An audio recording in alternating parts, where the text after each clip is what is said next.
themselves cool to help cool their blood down. Elephants can't sweat. The only place they can sweat is the cuticles on the top of their toenails, and that's often covered with mud and dirt, things like that. So it doesn't really work great. So their ears are adapted to be really, really large so that they can push all the hot blood to the end of their ears, where the skin's nice and thin, the thinnest part of skin on the whole body of the elephant, and then they'll flap those ears around and basically heat dump. So disperse all the heat from the blood nice and close to the surface, and then as the blood cools down, they'll circulate it throughout their body and sort of moderate their internal body temperature, which is pretty cool. Over in Asia, there's a lot of water sources and quite a bit of shade for them as well. As you can see, they love the water. And this is one of the environmental factors that definitely helps them and aids them in cooling down.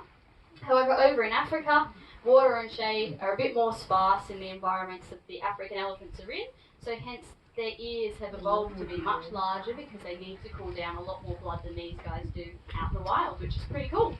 And then the last difference between the two species that I'll point out is actually going to be the shape of their back. So Angelique's giving us a lovely side profile here.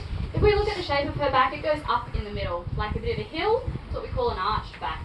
African elephants, their back goes down in the middle. It's what we call a sway back, and that's sort of similar to what you would see on a horse. So their spines are a different shape. So is their skull. So if you look at Angelique's face now front on, this is like, she knows the script, doesn't she? If you look at her face front on, you can see the two domes on the top of her head, the two big bumps on the top. So African elephants don't have any domes on the top of their head's smooth the whole way back. So there are a lot of differences between the two species. These guys evolved from an ancestor that was very similar to the woolly mammoth. So I'm sure everyone's seen Ice Age. Yeah, that's probably the most recognisable woolly mammoth of our time. So that's what these guys evolved from. You may have noticed Horntip and her calf Canleia both have a very impressive head of hair, and that's one of those sort of features that was passed down from that ancestor. So that's what these guys evolved from. At the time of the woolly mammoth, the African elephants were already their own sort of species, so they were split a long time ago in evolution. Us as human beings are much more closely related to chimpanzees than African and Asian elephants are to each other, which is pretty cool. So hence we don't see them combined in zoos, so you won't see African and Asian elephants together. They definitely can't breed together. And they face a lot of different threats in the wild due to their distribution as well. So African elephants in the wild have a population of about 350,000.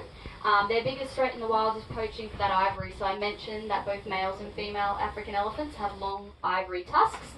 Ivory is a really expensive material to get their hands on, for people to get their hands on, even though it's pretty much useless except for being really, really strong. So that means that the more ivory that you have, the richer you seem to other people, unfortunately. That does come at the cost of hundreds, if not thousands, of elephants throughout the African continent each and every year. Over in Asia, though, they're facing a bit of a different threat. It's what we call human-animal conflict. So their wild population is about 34,000, so less than a tenth of the African elephant's wild population. They're listed as endangered in the wild. There Canleia goes, tumbling off someone's back. They're putting on quite a performance for you guys today. Very distracting. So their wild population is 34,000, so a tenth of the African elephant wild population. And that's due to human-animal conflict. So as the human population increases across all parts of Asia, we're inflicting on their land. So like I said, they'd usually be feeding from 16 to 18 hours a day, each adult elephant consuming up to 200 kilos of food. When they're travelling in a herd of 10 or so individuals, you can assume that they're going to need to cover a lot of land, consume a lot of food to sustain themselves. So just picture for a minute, you live in Thailand in a small village and you grow a small farm, and the crop from that farm can support your family for 6 months to a year. Imagine Tongi, Angelique, Horntip and Canleia coming through and wiping out your entire crop in one night. You're not going to be very happy, are you? Neither is your family or the village. So unfortunately, there is a lot of conflict, understandably so, between the people that live in those areas and the elephants. The people, unfortunately, also don't have the resources that we have over here to be able to protect themselves against elephants. So they don't have the funding for things like electric fences and all that sort of stuff. And they do pose a massive danger to people. Elephants are huge. An adult elephant can weigh from 3 to 5.5 tons, and travelling in large groups as well. So they are quite dangerous animals.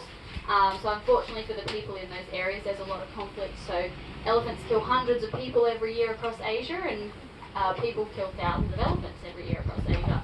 So that's where we come in. Taronga obviously is part of the regional breeding program, so the elephants specifically that we have in our zoo, as well as in Sydney, down in Melbourne Zoo, are part of the regional breeding program, creating a genetically diverse insurance population within our zoos in the region, which is really important.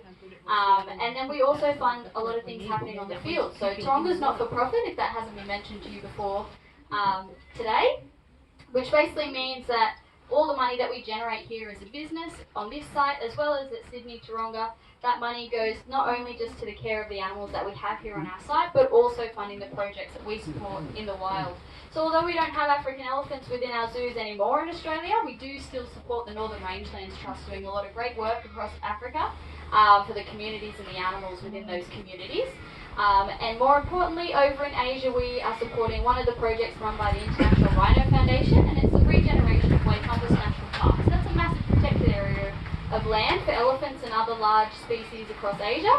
But what happens is, as soon as the elephants need to leave that protected area of land to, especially bull elephants, to migrate and breed with other herds of females, they come into contact with humans. So what they're trying to do around Waikampus National Park is create connecting pathways between different national parks so that these guys can move safely between protected areas of land without coming into contact with humans. If anyone's driven up and down the coast of Australia, you may have seen our little koala crossings. So they're nets that go across the road so that above us, so that koalas can cross the road without having to cross traffic. It's basically the same idea as that, except very literally on a mammoth scale. So thank you guys for coming and supporting the work that we do here at the Taronga organisation.